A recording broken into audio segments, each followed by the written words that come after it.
Story 1, The Dreaded Depths. It was supposed to be the scientific breakthrough of a lifetime. Dr. Liam Arden had spent years studying oceanic phenomena, but nothing had prepared him for the coordinates he'd received last week. Located far off the beaten path, deep in the North Atlantic Ocean, this region was marked by strange anomalies, magnetic disturbances that caused compasses to spin erratically, odd sonar echoes, and signals that distorted within seconds of transmission. It was called the Black Zone among researchers, and no one could explain it. The vessel they'd chartered, the Horizon, was state-of-the-art, equipped with all the scientific equipment needed to probe the ocean depths and record whatever they might find. Alongside him was a small team of experts: Jules, a seasoned diver and marine biologist; Erin, a geophysicist with a focus on underwater seismic activity; and Mike, a tech wizard whose job was to manage their communication equipment. The journey started smoothly. The weather was perfect, and the crew, though aware of the unusual assignment, were in good spirits. But as they crossed the invisible boundary into the Black Zone, an unsettling silence seemed to fall over the ocean. Even the sounds of the waves lapping against the vessel were muted. Then, as if by some dark enchantment, their equipment began to falter. Compasses whirled, unable to locate true north. GPS signals scrambled, unable to provide any meaningful location. And while they still had a general idea of their position, they were essentially blind.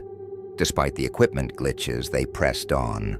Dr. Arden was eager to make the first dive and urged Jules to prepare. It wasn't long before Jules donned his suit and descended into the cold, dark water, tethered to the ship with a cable. His underwater camera and recording devices streamed a live feed to the Horizon, displaying murky depths punctuated by flashes of bioluminescent fish. But as he dropped further, the feed began to glitch. "Something's interfering with the signal," Mike muttered. "It's scrambled." Dr. Arden watched the screen as it wavered, lines distorting across the image. And then, just as they neared the point of losing all visuals, Jules's voice came over the radio, trembling. "Doc, I think I'm seeing something. There's some kind of structure down here." The feed briefly stabilized, showing what appeared to be enormous stone pillars covered in thick layers of algae and coral. These weren't natural rock formations. They were man-made, though worn and ancient, as if built eons ago by some forgotten civilization. Jules drifted closer, his breathing rapid, his voice crackled with fear. "There's writing, symbols, like a language, but it's not one I've ever seen." A chill crawled up Dr. Arden's spine. The symbols seemed to pulse with a strange phosphorescent glow, as if alive. Then abruptly, the radio went silent. Jules's sudden silence threw the team into chaos. Dr. Arden tried calling him repeatedly, but only static filled the radio. Erin's face paled, and Mike's fingers trembled over the controls as he attempted to re-establish the feed. But all they received were brief flashes, glimpses of movement, shadows shifting across the pillars as if something were lurking in the ruins. Then Jules's voice came through once more, faint and filled with terror. Doc, I'm not alone. I think something's down here with me." The line cut out again, and this time it didn't return. Hours passed with no sign of Jules. The team was forced to accept the grim possibility. Something had happened to him down there, something beyond their understanding. As night fell, the remaining crew was left with nothing but dread and the haunting knowledge that they had lost a friend to the mysterious depths. Grief twisted into obsession.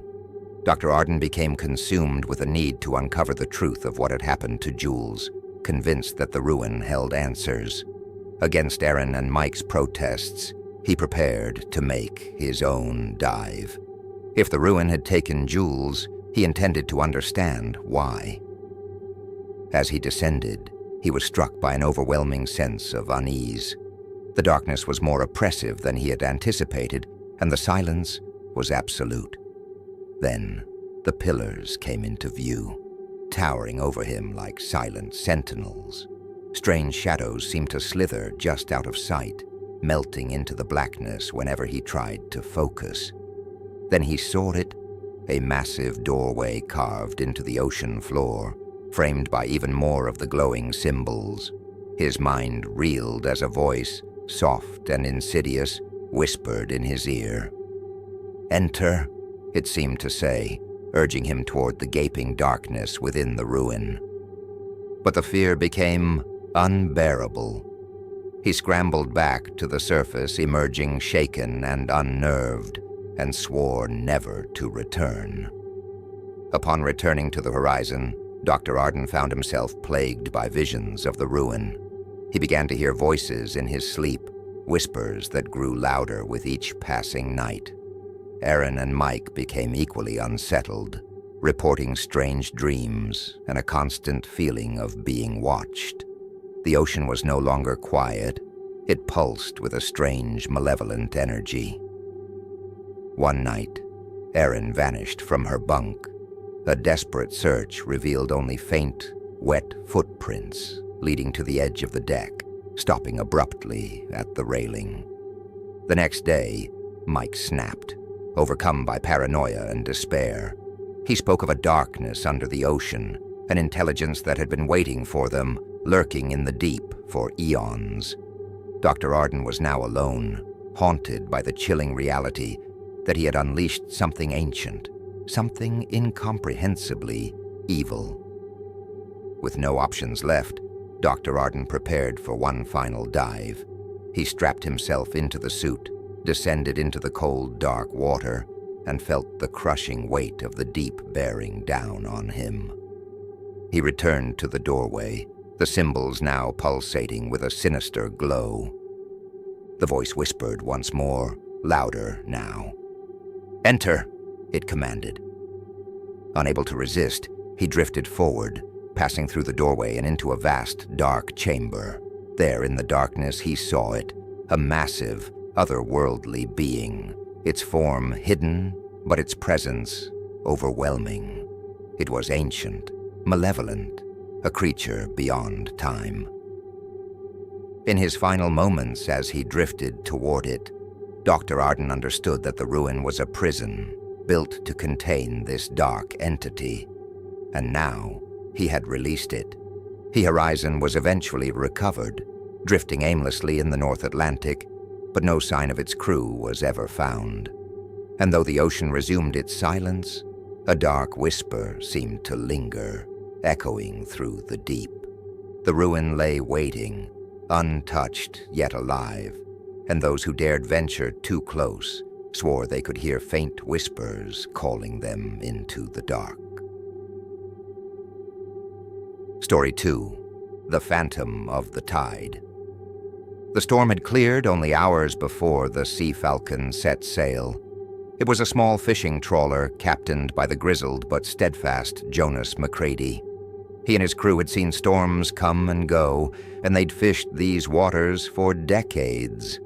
But something about the atmosphere that day felt different.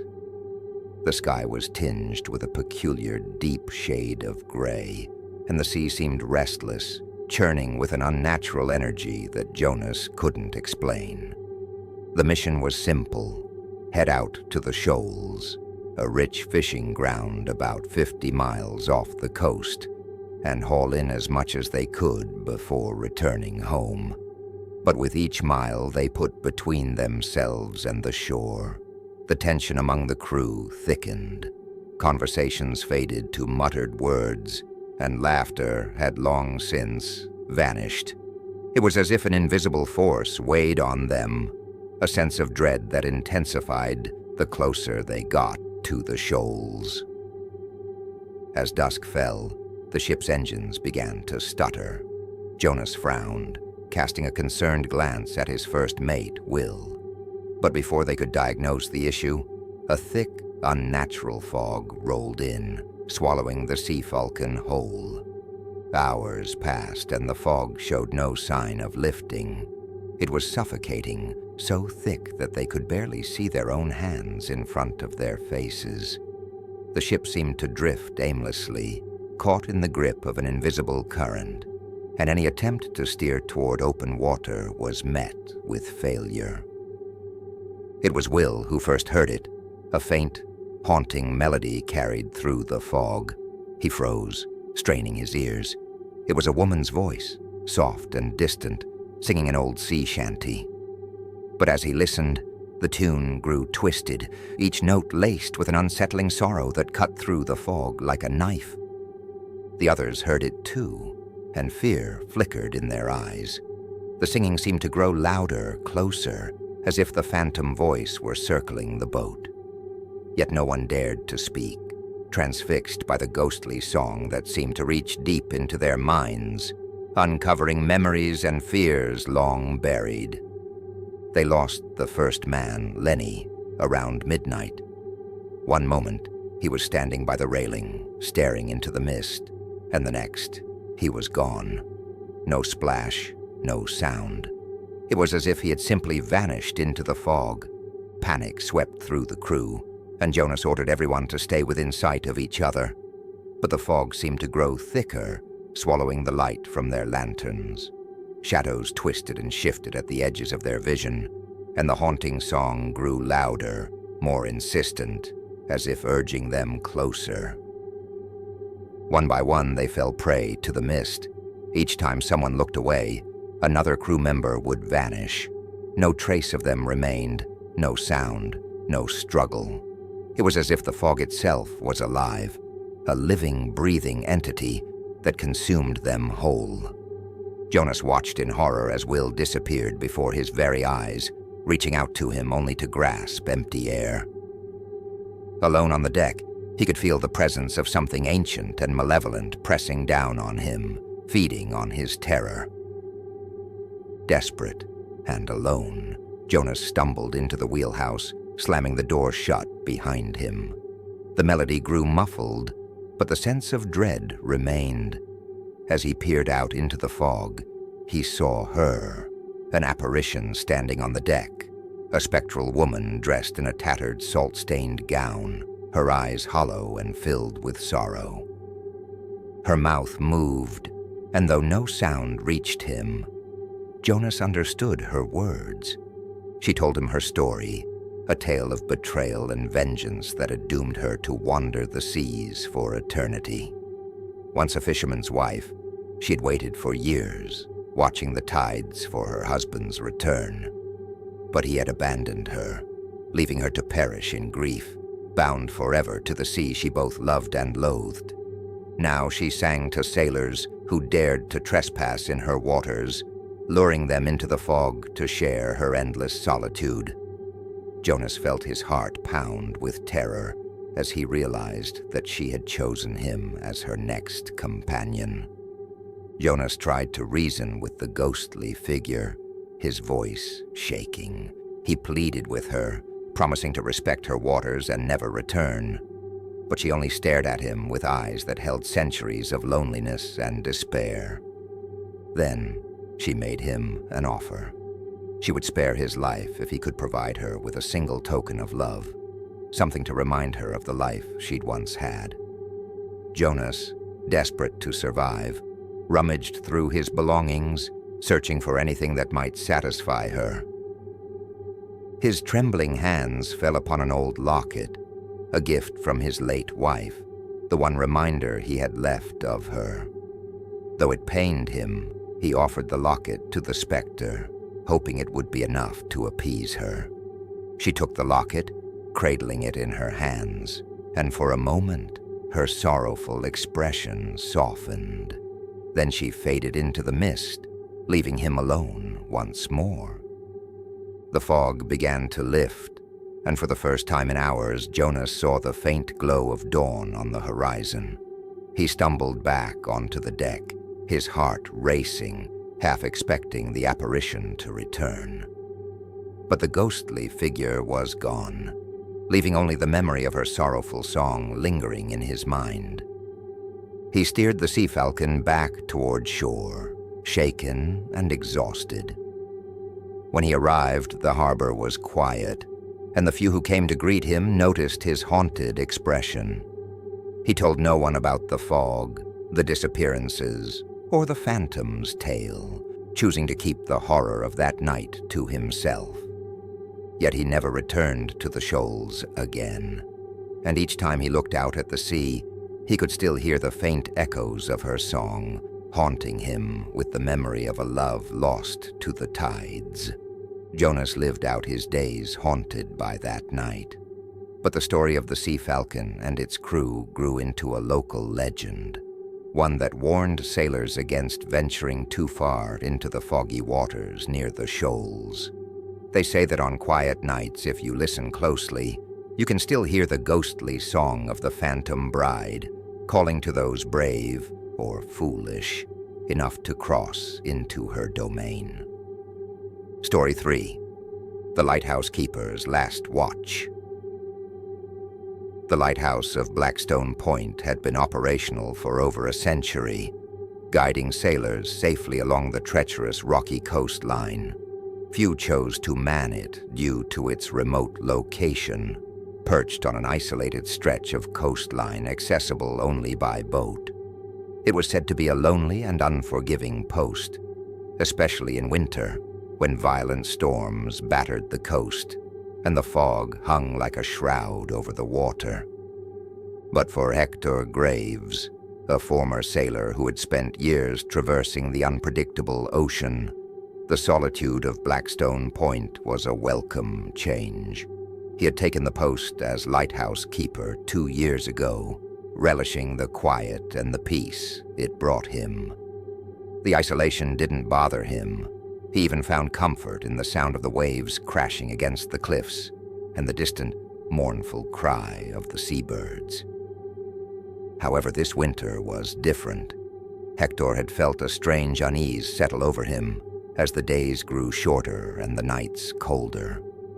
It was as if something was watching him from the sea, lurking just out of sight beyond the rocks. He tried to shake it off as an overactive imagination, but the feeling only grew stronger with each passing night.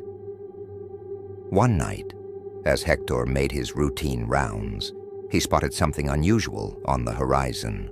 A faint light flickered in the distance, moving in strange, erratic patterns. He watched it for a moment, expecting it to disappear. But it persisted, glowing like a cold flame against the dark ocean. Curious, and slightly unnerved, he retrieved his telescope, adjusting it to focus on the strange light. But when he looked through the lens, his heart skipped a beat. The light was closer than he'd thought, bobbing just above the water, casting an unnatural glow over the waves. He watched, transfixed as the light drew nearer, weaving through the rocks with impossible agility. It wasn't a ship. He was certain of that, and yet it moved with a deliberate purpose, as if it were alive. A sense of dread washed over him, and he backed away from the telescope, feeling as though he'd just looked into something he wasn't meant to see. Hector couldn't sleep that night. The image of the strange light lingered in his mind, filling him with a sense of impending doom. As he lay in bed, he heard a faint tapping sound echoing through the stone walls of the lighthouse, as if someone, or something, were knocking on the door. He dismissed it at first, thinking it must be the wind, but the sound persisted, growing louder and more insistent. Heart pounding, he grabbed his lantern and made his way down the spiral staircase to the door. He hesitated, hand hovering over the latch, a chill running down his spine. Finally, he opened the door, shining his lantern into the darkness. There was no one there, only the thick fog swirling around the entrance. But as he closed the door and turned to go back upstairs, he heard a faint whisper, like the sigh of the ocean. It was calling his name. Hector. Over the next few nights, Hector's sense of unease grew. The light returned, closer each time, and with it came the whispers, growing louder and more persistent. They filled his mind, echoing through the lighthouse, calling to him with a strange, hypnotic allure. He tried to ignore them, focusing on his duties, but the voices wouldn't let him rest. They whispered secrets of the deep, tales of ancient creatures and forgotten realms hidden beneath the waves. They promised him knowledge, power, and things he could barely comprehend. Exhausted and on the edge of madness, Hector felt himself drawn toward the ocean. The call was irresistible, pulling him like a tide, and he found himself standing at the edge of the cliff, staring into the dark, churning water below. That night he made a decision. He would go down to the shore, to the place where the light seemed to hover, and face whatever waited for him in the depths. The journey down to the shore was treacherous, the rocky path slippery from the mist. Hector moved as if in a trance, the whispers guiding him forward. The strange light floated just above the water, flickering in the darkness, beckoning him closer. As he reached the edge of the shore, the water parted, revealing a hidden pathway that descended into the depths. The whispers grew louder, more insistent, urging him to step into the abyss. Without hesitation, he followed the path, the ocean closing in around him as he descended deeper and deeper into the water. The light led him, illuminating strange symbols carved into the rocks, symbols that pulsed with a malevolent energy. With every step, he felt himself slipping further from reality, his mind unraveling as he ventured into the unknown. At the end of the path, Hector entered a vast underwater cavern, illuminated by the cold, flickering light. And there, in the center of the cavern, he saw it. A creature of unimaginable size, its body coiled like a serpent, its scales glistening with an otherworldly glow. The creature's eyes were dark and hollow, like endless voids that seemed to swallow all light, and its gaze fixed on him with a chilling intelligence. Hector felt his body freeze, his mind filled with an overwhelming sense of dread. The whispers returned, louder and more menacing, filling his head with images of ancient rituals, blood sacrifices, and the souls of those who had dared to look upon the creature. It had been waiting for him, drawing him down into its lair to claim him as its own. Paralyzed, Hector could only watch as the creature extended a clawed appendage, reaching out to touch him. The instant it made contact, his vision went black, and a searing pain tore through his mind, consuming him. When Hector awoke, he found himself lying on the shore, the lighthouse looming above him. The whispers were gone, replaced by an eerie silence that pressed down on him like a weight. He stumbled to his feet, but something felt different. He couldn't remember how he had returned to the shore, and his mind felt fractured, as though pieces of it had been taken. The memory of the creature lingered, a dark presence that had imprinted itself on his soul. As he returned to the lighthouse, he noticed something strange. His reflection in the glass. His eyes, once a warm brown, had turned dark and hollow, like the creature's. And when he looked closer, he could see a faint blue light flickering within them. Hector never left Blackstone Point after that night. He became a shadow of his former self, a silent, brooding figure who stared out to sea as if waiting for something. And on stormy nights, locals swore they could see a strange blue light flickering from the lighthouse, casting its eerie glow over the water. Some said it was the spirit of Hector, bound to the lighthouse for eternity. Others claimed he had become one with the creature, an eternal guardian of the dark secrets hidden within the ocean's depths. But no one dared to find out. Blackstone Point became a place of fear, a lighthouse haunted by the memory of a man who had ventured too far into the unknown and paid the ultimate price. Thanks for joining me for more horror stories, and if you enjoyed them, please like and subscribe for more terrifying tales.